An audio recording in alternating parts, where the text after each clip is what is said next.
하나님 말씀 함께 보도록 하겠습니다. 창세기 27장 26절부터 29절까지 말씀입니다. 창세기 27장 26절부터 29절까지 말씀, 우리 한 목소리로 말씀 함께 보도록 하겠습니다. 그의 아버지 이삭이 그에게 이르되 내 아들아 가까이 와서 내게 입맞추라. 그가 가까이 가서 그에게 입맞추니 아버지가 그의 옷에 향취를 맡고 그에게 축복하여 이르되 내 아들의 향취는 여호와께서 복 주신 밭의 향취로다. 하나님은 하늘의 이슬과 땅의 기름짐이며 풍성한 곡식과 포도주를 내게 주시기를 원하노라. 만민이 너를 섬기고 열국이 내게 굴복하리니 내가 형제들의 주가 되고 내 어머니의 아들들이 내게 굴복하며 너를 저주하는 자는 저주를 받고 너를 축복하는 자는 복을 받기를 원하노라. 아멘. 오늘 이 시간에는 지난 수요 기도회 시간에 이어서 이 같은 말씀을 가지고 오늘은 부모의 축복은 예언이 된다라는 제목으로 함께 말씀 나누고 함께 기도하기를 원합니다. 제 이름은 양형주죠. 부모님이 제 이름을 지을 때 형통할 형에다가 두루 주자를 써서 두루 형통한 사람이 되라고 제 이름을 지어주셨고 그렇게 불러주셨단 말이에요. 그러니까 놀라운 건요, 제 삶을 돌아보면 여러 가지 우여곡절도 있고 사건 사고들도 많이 있었지만 그래도 형통한 삶이었다라는 그런 확신이 있어요.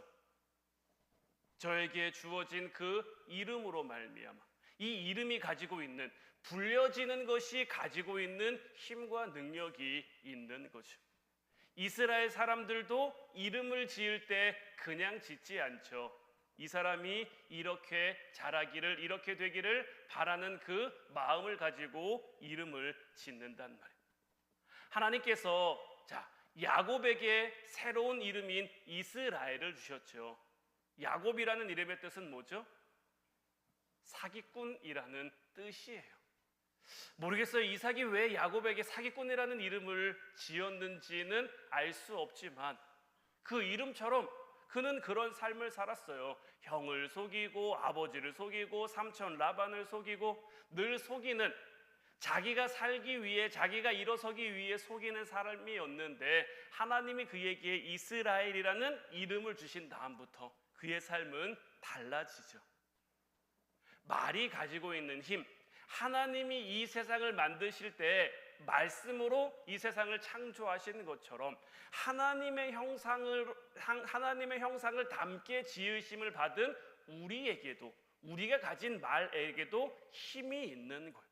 그래서 식물들에게도 너는 축복받았어, 너는 잘 될 거야 이렇게 이야기하면 그 식물이 잘 자라고, 반대로 너는 저주받았어, 너는 안 될 거야, 너는 틀렸어 이렇게 하면 얼마 못 가서 금방 그 식물이 뿌리부터 썩어버리는 그런 일들이 나타나는 것들이 우리가 가지고 있는 말에는 힘이 있는 거고, 특별히 우리가 우리 자녀들이나 가족들이나 우리에게 맡겨진 영혼들을 향해 우리가 말하는 그 언어들이, 특별히 미래를 향한 그 언어들이 얼마나 귀한지를 우리는 알아야 해요.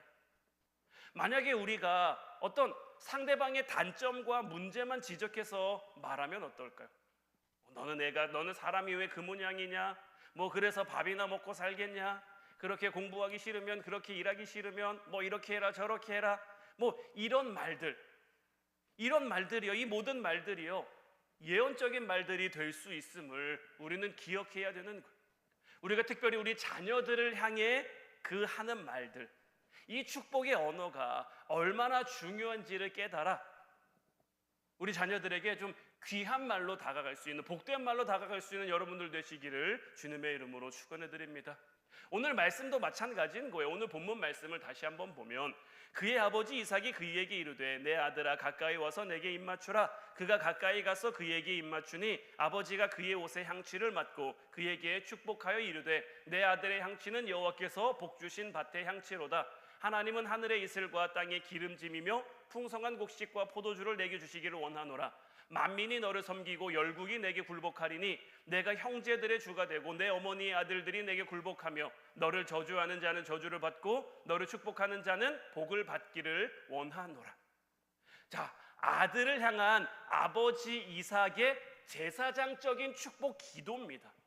근데 이 축복, 이 기도 또한 지금 아들의 현재 모습을 향해 이야기하는 게 아니죠. 그의 미래를 바라보며 그의 앞으로를 바라보며 그에게 주고 있는 말이죠. 그런데 어떻습니까? 결국 이삭이 말한 대로 야곱은 위대한 족장이 되고 그의 12아들이 이스라엘 12지파를 이루지 않았습니까? 이것이 축복의 말이 가지고 있는, 축복의 기도가 가지고 있는 힘이자 능력이라고 할 수 있는 것. 특별히 우리 가정 안에서 훈련돼야 하는 부분들이 있는데 서로가 어떤 본질적인 가치를 인정하는 말을 자주 하는 것. 그러니까 이 본질적 가치를 인정한다는 것은 뭐냐? 하나님의 이름으로 그 존재를 축복하는 것을 가리켜 말하는 것. 그리고 이 축복의 말을 뱉어놓고 축복의 말을 하고 이것이 언제 이루어질까 조바심을 낼 필요 없어요. 특별히 아직 믿음이 약하고 하나님을 잘 알지 못하는 우리 자녀들을 볼 때 이 자녀들이 언제 하나님에게로 돌아올까? 이 자녀가 언제 좀 온전한 믿음을 신앙과 갖게 될까? 기도하지만 기도하면서도 좀 마음의 조급함이 들 때도 있고 마음의 조바심이 날 때도 있는데 장래를 축복하는 것 그리고 그 축복이 이루어지는 것에서는 이 현실의 기다림이 반드시 필요한 거예요. 때로는 그 기다림이 축복이고 기다림이 사랑인 거예요. 자, 아이가 넘어져 울고 있을 때 물론 아이를 일으켜 세워줄 수도 있지만 그 아이가 스스로 일어나기를 기다려줄 줄도 알아야 되고요. 또 아이가 넘어졌다고 해서 너는 제대로 걷지도 못하냐, 너는 제대로 서지도 못하냐 이렇게 핀잔을 줄 것도 없는 거죠. 그냥 스스로 일어나 걸을 수 있을 때까지 기다려주고 격려해주고 그렇게 자라는, 그렇게 성장하는 그 과정을 보면서 부모가 기뻐하는 것처럼 우리 자녀가 우리 가족이, 우리 이웃이 우리가 축복했어요. 그가 하나님의 자녀가 되기를, 하나님의 어떤 다스림 가운데 살아가기를 축복하며 기도했는데 이것이 이루어질 때까지는 현실적인 기다림이 필요한 거고요. 이거를요 그냥 부모가 자녀를 바라보는 것처럼 그렇게 바라보며 기다리면 되는 거. 기도는 우리가 하지만 역사는 누가 합니까? 하나님이 하시는 거예요. 그러니 우리가 자녀를 축복했어요. 남편을 축복하고 아내를 축복하고 우리에게 했던 영혼들을 축복했어요. 그럼 축복의 말 다음에는 모든 것을 하나님 앞에 맡길 수 있어야 되는 거예요. 이게 헌신인 거예요. 하나님께 맡기는 게 헌신인 거예요. 우리가 우리의 몸, 우리의 정성, 물질, 노력 이런 것들을 하나님 앞에 드리는 것도 헌신이지만 이런 것만이 헌신이 아니라 자, 우리가 하나님 앞에 우리가 할 수 있는 것을 했어요. 그러면 그 다음 이루시는 분, 역사하시는 분, 일을 행하시는 분은 하나님이라는 것을 인정하고 맡길 수 있는 것, 이게 헌신이라는 것을 우리는 기억해야 되는 것. 우리가 믿음의 가문을 세워가는데, 믿음의 가정을 세워가는 데는 어떤 어려운 상황 속에서도 믿음을 가지고 살아가는 믿음이 필요한 거예요. 이 믿음을 가지고 살아가는 믿음이라는 것은 어떤 거냐면, 자, 믿음은 누구에게로부터 임한 겁니까? 우리에게 있는 믿음입니까? 하나님이 주신 믿음입니까? 믿음은 우리에게서 난 믿음이 아니에요. 하나님이 우리에게 주신 믿음인 거예요. 그러니까 하나님이 우리에게 믿음 주셨음을 우리가 믿는 거예요. 그러니까 처음 믿음은 하나님이 주시는 거고요. 나중 믿음은 이제 우리로 인함인 거예요. 하나님이 우리에게 주신 믿음이 있다는 것을 우리가 믿고 가정을 세워가는 거예요. 어려움이 있어도 힘듦이 있어도 하나님이 주신 그 믿음 가운데 하나님이 우리를 돌보신다는 믿음, 하나님이 우리 가정과 함께 하신다는 믿음, 하나님이 우리 가정을 세워가신다는 그 믿음을 가지고 우리의 가정을 세워가야 되는 거고 그 믿음의 눈을 가지고 우리 가정을 바라볼 수 있어야 되는 거죠. 그리고 무엇보다 하나님이 우리의 진정한 부모, 하나님이 내 자녀의 진정한 부모, 하나님이 우리의 진정한 부모, 하나님이 내 남편이나 아내나 우리에게 맡겨주신 그 영혼들의 진정한 부모임을 인정하고 맡길 수 있는 그 믿음, 맡겼으면요, 그 다음은 염려하지 않는 거예요. 맡겼으면 그 다음은 조바심 내지 않는 거예요. 출애굽기 2장 1절부터 3절까지 말씀을 보면 레위 가족 중 한 사람이 가서 레위 여자에게 장가들어 그 여자가 임신하여 아들을 낳으니 그가 잘생긴 것을 보고 석 달 동안 그를 숨겼으나 더 숨길 수 없게 되매 그를 위하여 갈대 상자를 가져다가 역청과 나물진을 칠하고 아기를 거기 담아 나일 강가 갈대 사이에 뒀다. 우리가 찬양으로 고백한 그 말씀이죠. 요게벳이 모세를 낳고, 오늘 말씀에는요 그가 잘생긴 것을 봤다라고 되어 있는데, 한번 여러분 생각해 보세요. 막 태어난 아기가 잘생겨 봐야 얼마나 잘생겼을까요? 여기서 잘생겼다라는 것은 어떤 외모의 잘생김이 아니라 하나님이 이와에 함께 하신다는 것을 이 요게벳이 알았던 거예요. 그래서 그를 석 달 동안은 숨겼지만 더 이상 숨길 수 없게 된 거고, 그 다음엔 어떻게 합니까? 갈대 상자를 가져다가 아이를 거기다 담고 나일강가에 그 아이를 띄워보내면서 어떻게 합니까? 이제는 하나님 손에 맡겨드리는 거예요. 살리시는 분도 하나님일 거고, 데려가시는 분도 하나님일 거고, 키우시는 분도 하나님일 거고, 이 아이를 통해 역사하시는 분도 하나님일 거고, 더 이상은 이제 석 달 동안 숨겨 키웠는데 더 이상은 할 수가 없잖아요. 자기가 할 수 있는 걸 했고 더 이상은 할 수 없으니 하나님 앞에 내어드리는 것, 모세를 헌신하는 거죠.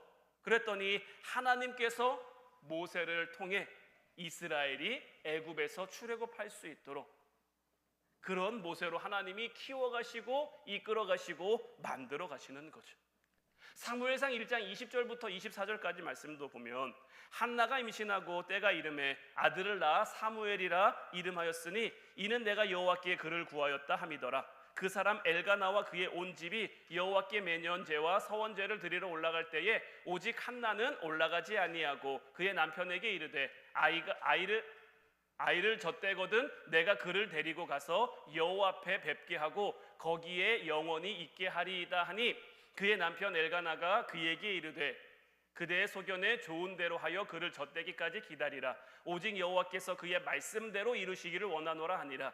이에 그 여자가 그의 아들을 양육하며 그가 젖대기까지 기다리다가 젖을 뗀 후에 그를 데리고 올라갈새 수소 3마리와 밀가루 한 에바와 포도주 한 가죽 부대를 가지고 실로 여호와의 집에 나아갔는데 아이가 어리더라.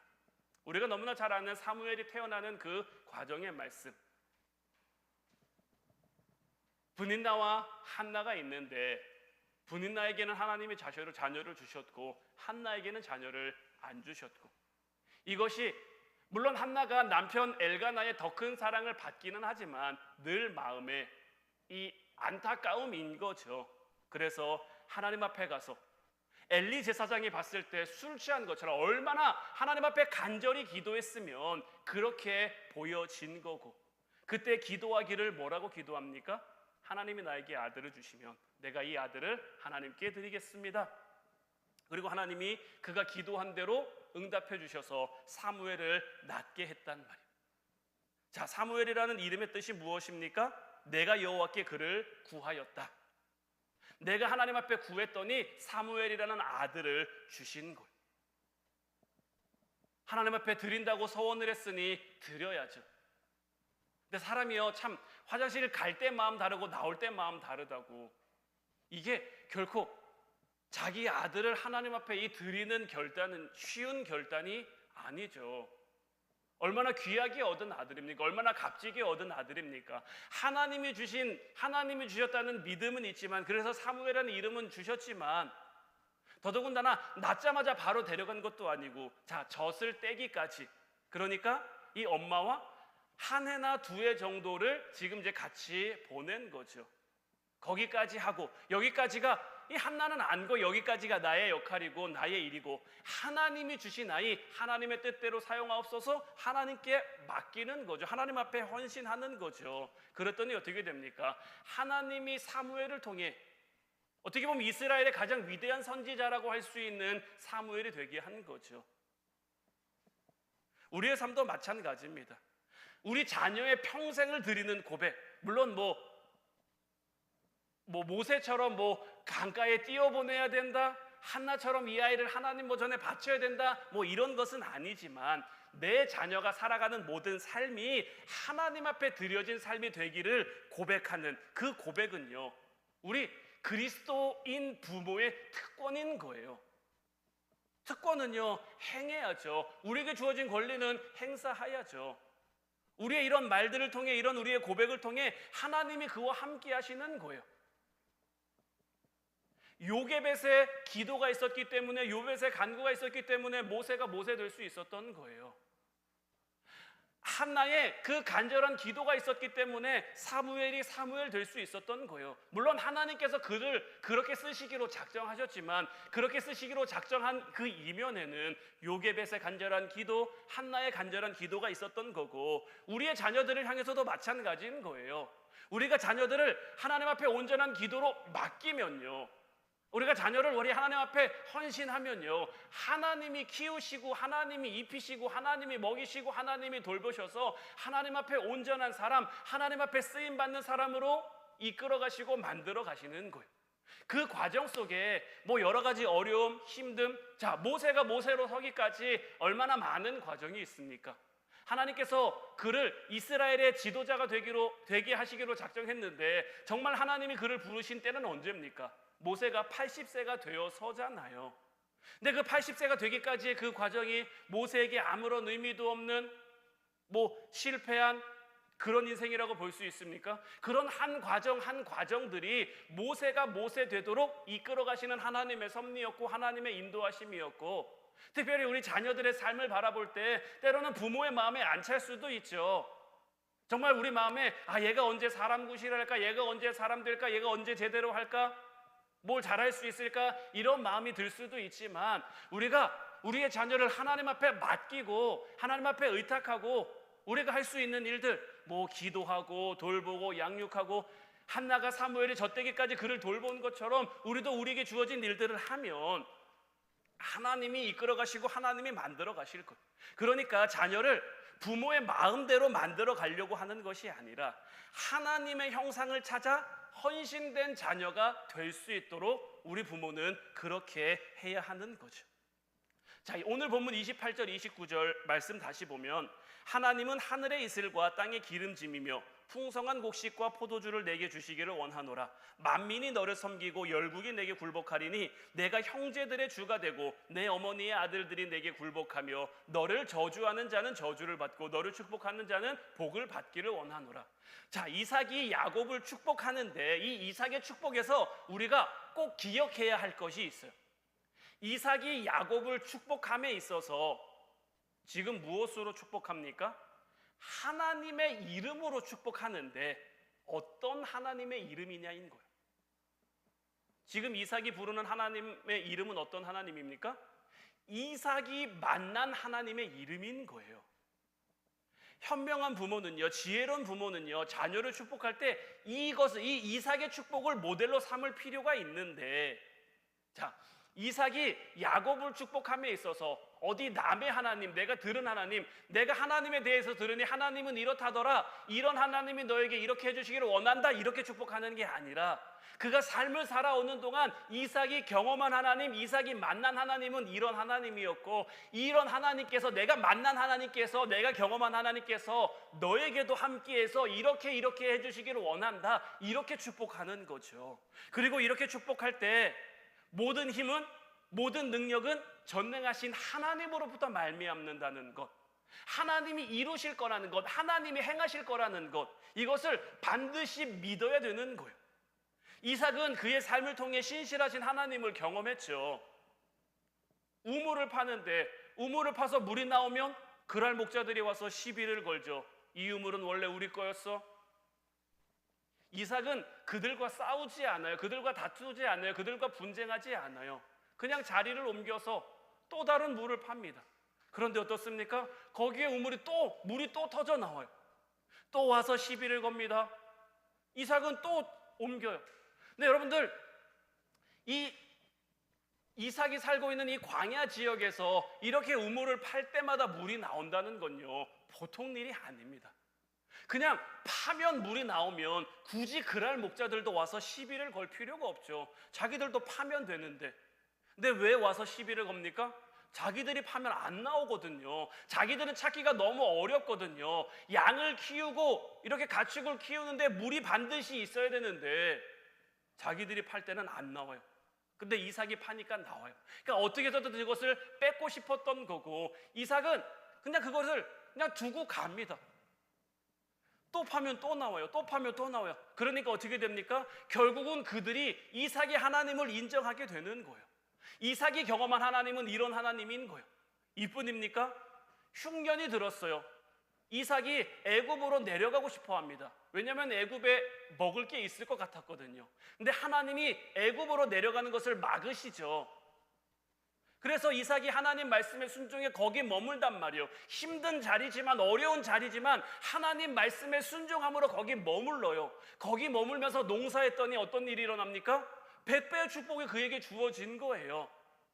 모두가 잘 될 때 100배의 축복을 받는 건 뭐 그냥 그것도 놀라운 축복이지만 그냥 뭐 그럴 수도 있다라고 보지만, 흉년이 들었어요. 정말 큰 흉년이 들었어요. 당장 먹고 살 길이 막막할 정도로 큰 흉년이 들었는데, 그 가운데 하나님의 말씀을 믿고 나아갔더니, 하나님의 말씀을 의지해 나아갔더니 100배의 축복을 주시는, 이건 사람이 한 게 아니에요. 내가 한 게 아니에요. 내가 할 수 없는 그것을 하나님이 하신 거예요. 순종했더니 그렇게 하신 그 하나님, 이삭이 경험한 하나님, 이삭이 만난 하나님은 이런 하나님이었어요. 그래서 이삭은 그의 삶을 통해 하나님이 주시는 그 기름짐과 풍성함을 누렸단 말이에요. 그렇게 경험한 하나님을 신뢰하면서 그 하나님의 이름으로 자녀를 축복하고 있는 거고요. 우리도 우리의 자녀를 축복함에 있어서 이렇게 축복할 수 있어야 되는 거예요. 내가 만난 하나님을 통해. 내가 아직 하나님을 못 만났어요. 내가 아직 하나님을 몰라요. 그러면 빨리 내가 먼저 하나님을 만나야죠. 내가 하나님을 모르는데, 내가 하나님과의 만남이 없는데 내 자녀에게 이런 하나님을 어떻게 소개할 겁니까? 내가 어디서 들었는데 우리 하나님 이런 분이시다더라.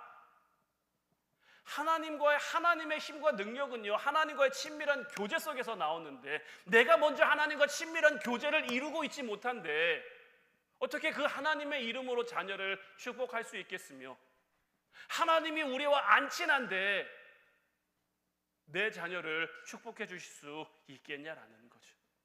이제 바라기는 정말 여러분들이 먼저 하나님과의 친밀한 교제를 이루어가고 하나님과의 만남을 이루어가고, 여러분들이 만난 그 하나님의 이름을 통해 여러분들의 자녀에게 마음껏 축복할 수 있기를, 여러분들의 가정을 마음껏 축복할 수 있기를 주님의 이름으로 축원해 드립니다. 그러면 반드시 하나님께서는 그 축복을, 그 기도를 이루어 가실 거예요.